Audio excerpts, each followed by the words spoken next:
Halo guys, welcome back to Korea Ramit bersama orang Korea yang medok.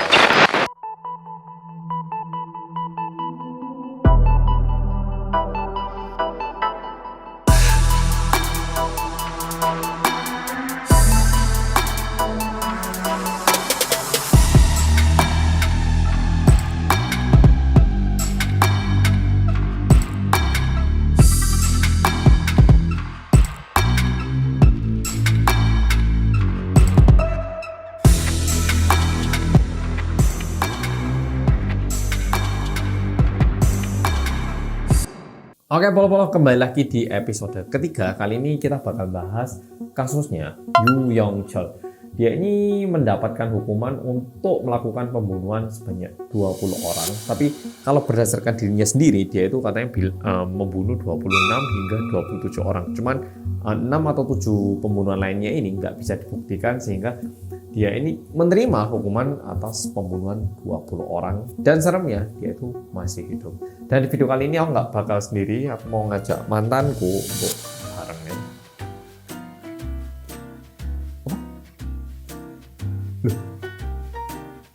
Oh, udah di sini nungguin aku ternyata mantannya. Oke, dulu mantan ya. Ini namanya mantan Cino, ini bestie saya. Oke. Nah, jadi biar lebih seger, ini tak bareng sama mantan Cino. Oke. Gelasnya kayaknya pas ya kali ini. Bisa tak buang semuanya. Yeay, pas. Dan ini paling enak disajikan sama es gini. Dan kalau ada es kan, kecuali polo-polo pengen makan es batunya ya. Sebenarnya pakai sedotan ini mengantisipasi masuknya es ke dalam mulut.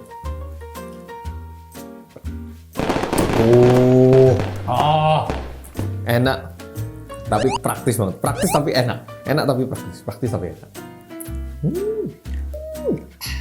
Wah, by the way, polo-polo yang ini varian mantan Cino. Ini polo-polo bisa beli di supermarket terdekat polo-polo. Harganya 9.500 dan tak jamin kalau nonton Batak Ramit sambil minum ini lebih enak lagi. Kenapa? Harus dicoba. Oke, jadi kopi kenangan hanya untukmu ini pokoknya bestiku banget. Yang pengen cari tahu lebih lanjut lagi bisa cek description box. Oke, langsung kita lanjut video hari. Yu Yong Chol. Oke, sebenarnya Yu Yong Chol ini terlahir di tahun 1970 di sebuah keluarga yang sedikit tidak beruntung. Bisa dibilang papa mamanya ini miskin, udah gitu papanya ini suka melakukan KDRT. Jadi istrinya juga dipukul, Yu Yong Chol juga dipukul, udah gitu papanya ini suka minum minuman alkohol. Dan waktu mabuk tentunya lebih mukul lagi. Nah, udah kayak gini papanya ini masih selingkuh lagi sehingga nikah lagi sama cewek lain. Jadi Yu Yong Chol ini punya ibu kandung dan ibu tiri. Dan setelah papanya nikah, dia itu sempat tinggal bareng papanya sama mama tirinya. Tapi mama tirinya ini sangat tidak menyayangi Yu Yong Chol, dan bahkan waktu papanya mukul, mama tirinya ini juga ikut mukul, sehingga dia itu benar-benar tidak bahagia hidupnya. Tapi tidak lama setelah itu dia ini tinggal bareng sama mamanya, sama kakaknya, sama adiknya lagi. Jadi dia lumayan bahagia lagi bisa tinggal bersama mama kandungnya. Udah gitu, Yu Yong Chol yang modelnya kayak gini waktu dia pelajar, dia ini memiliki bakat menggambar sebenarnya. Mungkin ada satu gambar yang bakal muncul di sini. Ini hasil gambarnya Yu Yong Chol waktu dia itu masih pelajar. Udah gitu, Yu Yong Chol ini memiliki keinginan untuk menjadi seorang pelukis. Tapi Yu Yong Chol ini sebenarnya memiliki buta warna, sehingga diakibatkan itu dia itu nggak diterima di SMA seni. Nah, dia nggak diterima di SMA seni, dia mungkin agak frustrasi atau gimana, dia ini mulai mencuri barang. Dan diakibatkan itu pada tanggal 23 Agustus tahun 1988, dia ini pertama kalinya masuk ke tahanan ataupun penjara remaja. Nah, setelah selesai penjara, dia ini tidak menyelesaikan SMA dan mulai aktif menjadi pencuri. Dia ini jadi sering bolak-balik masuk penjara. Dan ini berlanjut hingga tahun 1991, dan pada tahun 1993 uniknya dia ini menikah dengan satu perempuan bernama Hwang. Nah, ini ada satu foto waktu mereka ini masih bahagia gitu. Kalau dilihat dari fotonya, di sini Yu Yong Chol terkesan badannya juga lumayan sehat, terkesan mereka berdua ini ya pasangan biasa. Dan ini muka perempuannya memang di blur, tapi cukup banyak yang bilang ceweknya ini agak mungil dan agak cantik katanya. Oke, ini nggak terlalu penting, cuman aku memberi penjelasan lebih aja. Dia nikah di tahun 1993, bukannya setelah menikah ini berhenti, tapi ternyata dia itu terus melanjutkan aksi malingnya ini. Jadi dia ini lumayan handal dalam melakukan copet ataupun mencuri barang. Jadi setelah nikah tahun 1994, dia ini masih sering masuk penjara, dan pada bulan Oktobernya dia ini punya satu anak putra. Oke, lahirlah anak putra. Nah, di situ dia bukannya malah sadar atau gimana, dia ini terus melanjutkan aksinya. Dan pekerjaan yang dia lakukan itu kayak gini. Di siang hari dia itu kerja di wedding shop. Jadi toko yang ada hubungannya sama alat-alat pernikahan ataupun kebutuhan untuk pernikahan. Sedangkan di malam hari dia ini berpura-pura menjadi polisi dan pergi ke toko-toko ilegal dan minta suapan uang. Jadi dia itu nyurinya agak naik level sekarang. Kalau dulu itu diam-diam ngambil uang, kalau sekarang dia ini pura-pura menjadi seorang yang penting, memiliki kekuasaan dan meminta uang. Dan tentu dia nggak cuma bilang saya ini polisi gini, dia itu juga memasukkan satu kayak kartu polisi kayak gini dan menggunakan ini untuk menipu orang-orang. Dan mungkin awalnya dia itu ngerti, wah ternyata kalau punya kekuasaan enak ya, minta uang dikasih gitu. Nah mungkin di sini dia mulai ketagihan ataupun mulai menikmati. Dan pada tahun 2000 dia ini menggunakan kartu tanda polisi ini untuk memperkosa anak perempuan di bawah usia. Nah, karena ini dia itu masuk penjara dan istrinya pun yang jadi tahu kalau dia ini memperkosa anak perempuan di bawah usia memutuskan untuk cerai dengan dirinya. Dan penceraiannya ini dilakukan saat dia berada di dalam penjara.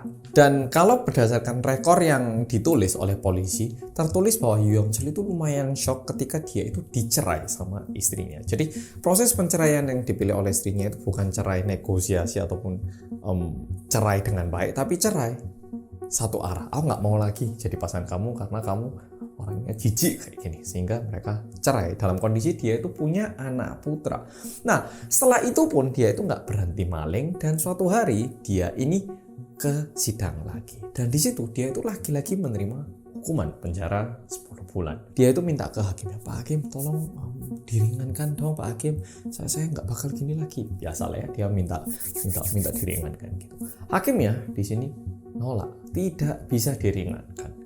Langsung dia itu lagi megang salib gitu ya. Mungkin karena waktu itu dia percaya Tuhan atau beragama Kristen, atau mungkin dia itu merasa kalau punya agama seharusnya dimaafkan gitu ya. Mungkin dia memiliki pemahaman yang salah tentang agama. Ketika hakimnya tetap memutuskan untuk menghukum, salib yang dia pegang ini langsung dia patahkan, dan mulai saat itu dia menjadi setan yang berkeliaran di Korea.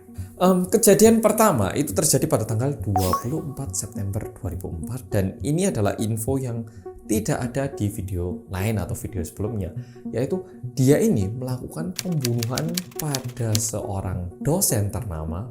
Tapi kenapa kok yang dipilih ini dosen? Apa karena dosennya ini sukses dan kaya? Ada juga faktor karena dosen ini tinggal di rumah yang bagus dan juga kaya, tapi karena rumahnya ini terletak dekat gereja. Jadi mulai saat ini dia itu pengen menunjukkan gitu, kamu yang kaya, kamu yang punya agama, Tuhan itu loh gak bisa ngelindungin kamu. Tak buktikan kalau aku ini tetap bisa menghabiskan kamu. Kayak dia ini memiliki keinginan seperti itu. Dan kebetulan dosen ini bersama istrinya itu tinggal di rumah yang dekat dengan gereja Somang. Nama gerejanya Somang, oke? Sebelum dia melakukan aksinya ini, sebenarnya dia itu juga pernah melakukan pengecekan. Kalau aku bunuh seseorang pakai pisau itu gampang nggak ya? Dan dia itu pernah nyoba nusuk anjing katanya, pakai pisau itu nusuk anjing, cuman buat coba-cobaan gitu. Anjingnya ditusuk, bukan karena dia nggak suka anjingnya atau gimana, cuma ditusuk. Loh, kalau pakai pisau pun nggak mati ya. Nah, akhirnya dia ini juga mirip sama episode kedua kemarin. Dia ini memutuskan membawa senjata tumpul juga. Udah gitu, seperti yang udah aku sampaikan di awal video, dia ini sering melakukan pencurian dan juga copet. Pokoknya ahli banget dalam maling. Sehingga untuk Yoo Yong Chol, kalau dia ini mau masuk nerobos ke rumah orang, itu gampang banget dan dia ahli banget. Nah, ini adalah satu hal yang perlu kita ketahui. Saat dia melakukan aksi pembunuhan di dalam rumah orang-orang kaya ini, dia ini selalu membawa 4 barang ini. Pertama, sarung tangan yang kayak gini, Sama satu lagi sarung tangan yang kotor. Nah, sarung tangan yang ini itu dia gunakan untuk manjat rumah. Nah, kenapa pakai ini? Karena ini lebih mudah tapi tidak meninggalkan jejak. Nah, setelah masuk ke dalam rumah, dia itu ganti sarung tangan pakai yang ada coatingnya gini. Karena apa? Ketika membunuh seseorang, sarung tangan seperti ini itu lebih enak buat megang senjata. Nah, dua barang lainnya apa?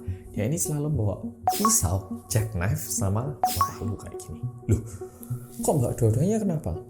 Nah, dia itu mikir, memang benar bunuh seseorang itu lebih mudah menggunakan senjata tumpul. Ditempelin gini meskipun nggak mati, pingsan sehingga mudah. Tapi kalau misalnya kita hadap-hadapan sama orang ya, seseorang yang bawa pisau ini kan lebih menyeramkan ya toh. Nah, dia ini selalu menggunakan pisau dulu untuk ngancam korbannya. Tapi mukulnya pakai palu. Iya, jadi dia ini selalu membawa dua ini.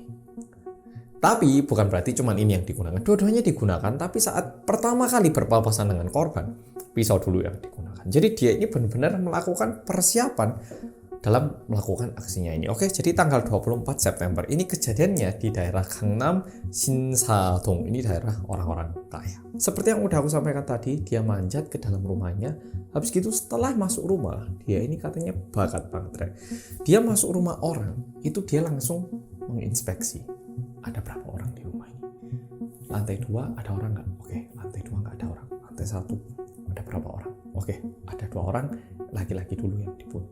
Nah, di sini dia itu benar-benar memperhitungkan semua kemungkinan yang membahayakan. Kalau di lantai 2 ada orang, bisa jadi waktu dia lagi bunuh orang, ada orang turun ketangkap. Dia cek dulu lantai 2. Habis gitu lantai 1 cowoknya berapa? Oke, kalau cowoknya 1 orang bisa lah hadapin. Nah, kayak gitu. Nah, dia masuk ke dalam rumah, dia periksa, ternyata cuma 2 orang. Dan ketika dia papasan sama dosen laki-laki yang berusia 72 tahun waktu itu, oke? Pertamanya pakai pisau. Hati-hati gitu. Nah, dosennya udah gini, waktu dia agak lengah langsung aja ditempelin pakai palu kepalanya. Bak! Istrinya juga dibunuh tanpa alasan. Setelah pembunuhan pertama ini, dia udah keluar dari rumah dengan baik, tapi ternyata dia itu meninggalkan pisaunya. Nah, akhirnya dia itu balik lagi ke dalam rumah itu, bawa lagi pisaunya dan juga menghilangkan jejak-jejaknya dan keluar dari rumah itu. Nah, pertama kasus ini terjadi, Korea itu cukup ramai karena di rumah orang kaya dan juga yang meninggal adalah orang yang memiliki image baik di lingkungan masyarakat. Dan kejadian berikutnya itu terjadi tidak terlalu lama setelah itu, pada tanggal 9 Oktober tahun 2003. Kejadiannya ini pada pukul 10.40 pagi. Kok pagi-pagi kenapa? Karena dia itu selalu cuman menargetkan orang-orang yang lebih lemah dari dirinya. Dan 10.40 ini adalah jam cowok-cowok biasanya udah pergi berangkat kerja. Bukan berarti yang cewek-cewek selalu di rumah atau gimana, tapi mayoritas yang ada di rumah pada waktu itu adalah ibu rumah tangga dengan anak kecil atau orang yang udah pensiun alias tua. Ini kejadiannya di daerah Jongno-gu, Gugidong, oke? Nah, di situ dia itu lagi jalan-jalan, lihat ada satu ibu masuk rumah. Oh ya wis lah, itu aja. Udah kayak gitu. Nah, kenapa kok dia berdiri di situ? Karena lagi-lagi dekat rumah ini ada satu gereja. Gereja kali ini namanya adalah gereja Yonggwang Gyoe. Jadi lagi-lagi dia mencari target. Oke, rumah yang ada dekat gereja, tak tunjukkan kalau Tuhan itu nggak bisa melindungi kamu. Gitu. Nah, dia lihat satu ibu masuk dalam rumah, dia ikutin. Nah, setelah diikutin masuk, langsung dia ini berpapasan dengan pemilik rumahnya. Nah, pemilik rumahnya ini adalah ibu-ibu yang tua banget, usianya 85 tahun, oke? Nah, nenek-nenek kan ya, itu pun langsung langsung diserang menggunakan senjata tumpulnya. Nah, pertama dia pukul, karena udah tua, dia ngira udahlah pasti udah meninggal. Nah, dia udah keluar mau pindah, ngecek ke kamar lain, ternyata nenek yang tua tadi itu nggak meninggal. Nenek yang tua tadi itu berdiri terus masih jalan gitu. Ngelihat itu, dia langsung hantam lagi dan dia lakukan overkill. Overkill itu artinya apa? Udah dibunuh dan dihajar habis-habisan. Nah, dia udah membunuh neneknya karena ada suara bak kayak gitu kan ya. Turunlah satu orang dari lantai 2, yaitu ibu yang berusia 60 tahun. Nah, ibunya ini turun, langsung diancam pakai pisau. Yang di rumah di sini ada siapa aja?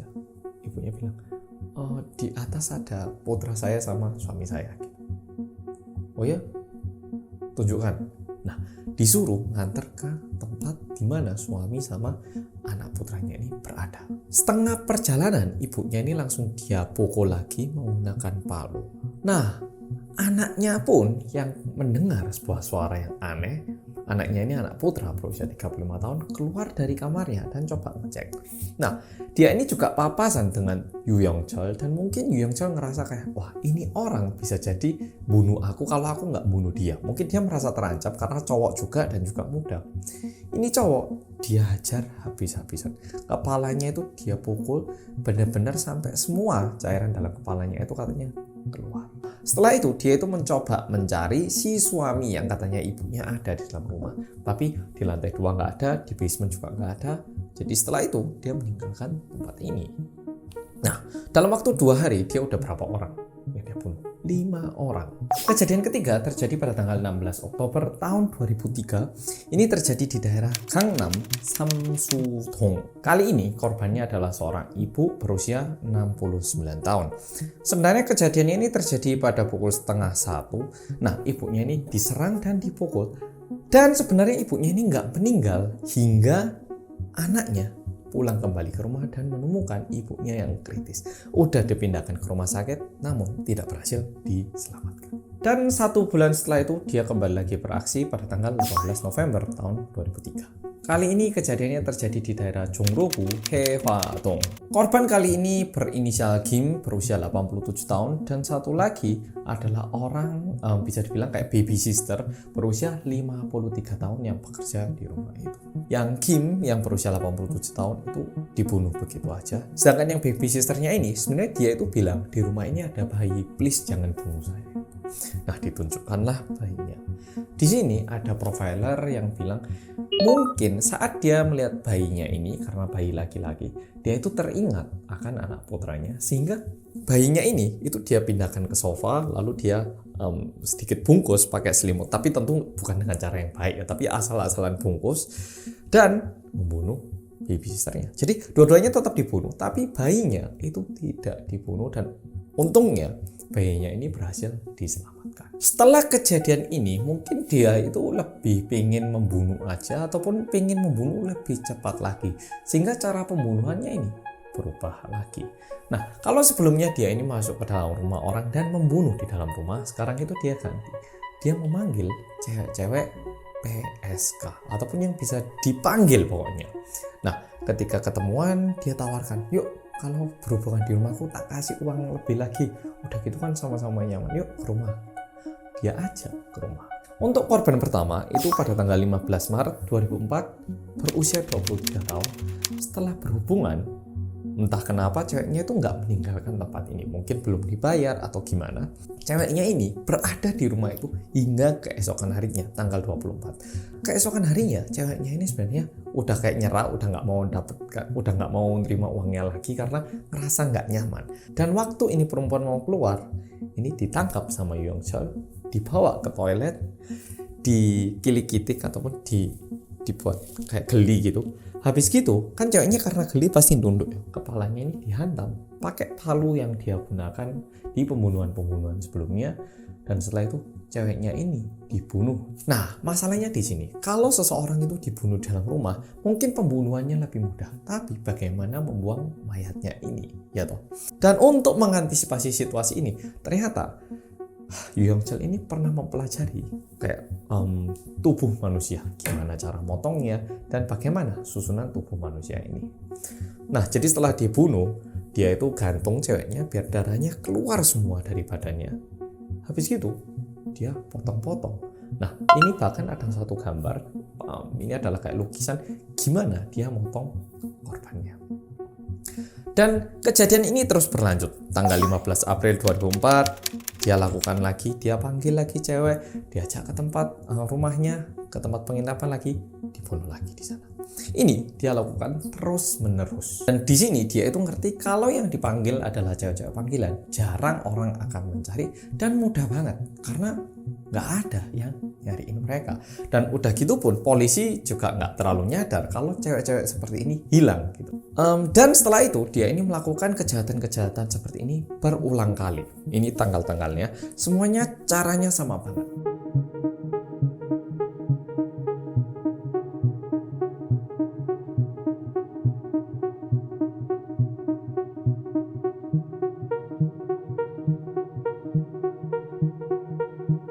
telepon, datang, diajak ke rumahnya, dia lakukan. Nah, karena saking seringnya kayak gini, suatu hari yang punya cewek-ceweknya gitu ya, yang punya bisnis ilegal ini ngerasa, ini kayaknya aneh nih, kok cewek-ceweknya pada hilang semua. Sehingga orang yang melakukan bisnis ilegal ini lapor ke polisi. Aneh tuh. Pak polisi, saya ini kerja gini ya, tapi tiap kali cewek panggilan saya ini berangkat ya, itu nggak balik, orang-orangnya hilang gitu. Ya mungkin segitu anehnya gitu ya. Nah, polisi pun mendapatkan laporan itu sebenarnya cukup menganggap serius karena kejadian pembunuhan yang di rumah-rumah itu pun belum tertangkap. Kejadian seperti ini pun lumayan banyak ternyata. Dan suatu hari polisi waktu nunggu-nunggu, benar Yu Yong Chol itu menelepon toko itu lagi dan minta dikirimkan satu cewek. Nah, akhirnya ada satu cewek dikirimkan dan Yu Yong Chol itu tertangkap pada hari itu. Oke, tertangkapnya ternyata nggak terlalu kayak drama gimana kejar-kejaran, nggak. Dia tertangkap dan dibawalah ke kantor polisi. Tapi pertamanya itu cuma dikira dia ini ya orang yang menargetkan pelacur-pelacur, bukan pembunuh berantai gitu. Karena waktu itu pun kayak masih nggak ada gitu, mana ada pembunuh berantai gitu. Nah, dibawa ke kantor polisi, tengah-tengah ditanya-tanyain, Yu Yong Chol itu bilang sendiri gini, "Oi, polisi, kalian semua mau naik jabatan? Aku bunuh orang. Kalau kalian mau tak beritahu." Tiba-tiba dia sendiri yang bilang gitu. Polisi yang ada depan ya, bunuh orang. Berapa orang? 20? Hah? Pak bos, ini katanya bunuh orang 20 katanya. Oh, suruh pulang ya? Nggak masuk akal kan? Ya, dadah, kamu minum kopi, pulang aja. Nah, jadi seperti itu tertangkapnya Yu Yong Chol. Dan awalnya Yu Yong Chol ini dibawa ke sidang membunuh 21 orang. Tapi satu orangnya ini ternyata merupakan perbuatannya siapa? Jong Nam Yu di kasus sebelumnya. Sehingga dia ini dihukum untuk membunuh 20 orang. Dan berdasarkan tes psikopat, dia ini mendapatkan nilai 30 dari angka maksimal 40. Itu tergolong parah. Biasanya 20 itu udah psikopat, 30 ini udah benar-benar gila banget. Yap, jadi kejadian kali ini sampai di sini dan hingga saat ini Yu Yong Chol ini masih hidup ya berkat pajak warga Korea di Korea. Meskipun dia ini dikenakan hukuman mati karena di Korea hukuman mati itu udah tidak dilaksanakan, dia itu dipenjara saja di Korea. Tapi paling tidak dia itu nggak bakal dilepaskan kembali ke Seoul ataupun kota-kota lainnya karena dia bakal ditahan selamanya di penjara sebagai gantinya hukuman. Oke, follow video kali ini sampai di sini. Makasih sudah nonton dan sampai jumpa di video episode berikutnya.